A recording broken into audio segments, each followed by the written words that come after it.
आप कहाँ रहते हैं ये तय करेगा कि आप कितना जिएंगे।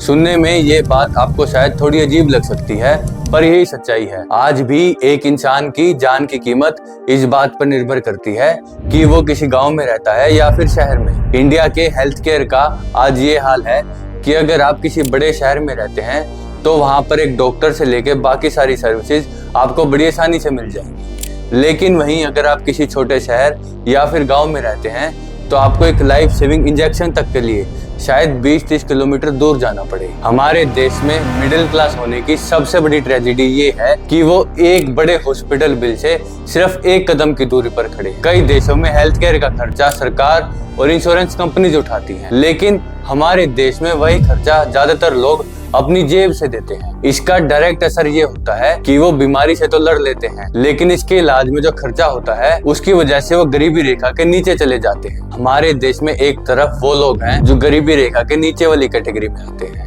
जिनके लिए सरकार ने आयुष्मान भारत जैसी स्कीम लॉन्च की हुई है। वहीं दूसरी तरफ अमीर लोग हैं जो प्राइवेट इंश्योरेंस को अफोर्ड कर सकते हैं। इन दो एक्सट्रीम एंड्स के बीच में एक मिडिल क्लास परिवार फंस चुका है। ये देश का वो तबका है जो इतना गरीब नहीं है कि इन सरकारी स्कीम्स के लिए एलिजिबल हो सके, और ना ही इतना अमीर है कि इन प्राइवेट इंश्योरेंसेस को अफोर्ड कर सके। इनके लिए एक बड़े हॉस्पिटल बिल का मतलब है कि मानो आपने इनके सालों की सेविंग्स और घर को एक झटके में खत्म कर दिया हो। और अगर मिडिल क्लास फैमिली कोई इंश्योरेंस पॉलिसी खरीदती भी है तो ज्यादातर केसेस में इंश्योरेंस एजेंट्स उन्हें वो पॉलिसी चिपका देते हैं जिसमें उनका सबसे ज्यादा कमीशन बन रहा होता है, बजाय किसके कि उनको जरूरत किस चीज की है। और इसी फॉल्स होप में वो सालों साल प्रीमियम भरते रहते हैं। इस चीज का उन्हें तब पता चलता है जब उनके घर में कोई मेडिकल इमरजेंसी आती है। उस टाइम पर उनके ज्यादातर क्लेम्स किसी हिडन क्लॉजेस के कारण रिजेक्ट हो जाते हैं। प्राइवेट हॉस्पिटल में बिलिंग एक सरप्राइज बॉक्स की तरह होता है जो सिर्फ डिस्चार्ज के टाइम पर खुलता है। इलाज के टाइम पर आपको पता ही नहीं चलता कि आपका कितना खर्चा हो रहा है। हमारे देश में डॉक्टर्स को भगवान का रूप माना जाता है, लेकिन इन्हीं भगवानों को पीटने में देरी भी नहीं की जाती। इंटरनेट और स्मार्टफोन के आने की वजह से डॉक्टर्स और पेशेंट्स के बीच में भरोसा थोड़ा कम हो गया है। जब भी कोई डॉक्टर कोई टेस्ट या फिर सर्जरी सजेस्ट करता है तो कुछ पेशेंट्स को लगता है कि पक्का इसमें डॉक्टर का कोई फायदा होगा। वो अपनी गूगल से ली हुई आधी अधूरी जानकारी को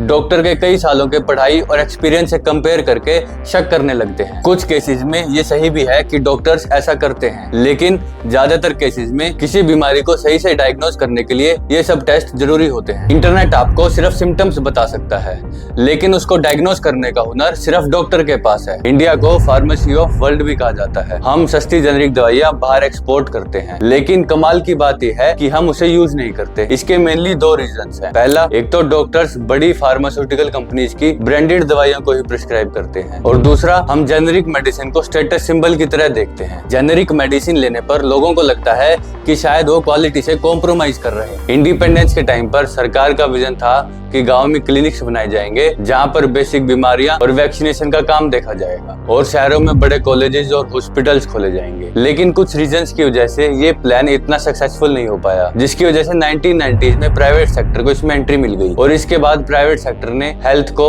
एक प्रॉफिट ड्रिवन इंडस्ट्री बनाकर रख दिया। इंडिया में हेल्थ केयर सही मायनों में तभी सफल माना जाएगा जब हमें क्वालिफाइड डॉक्टर और उनसे जुड़ी बाकी सारी सर्विसेज हमारा पिन कोड देखकर नहीं बल्कि हमारी जरूरत के हिसाब से मिलने लगे।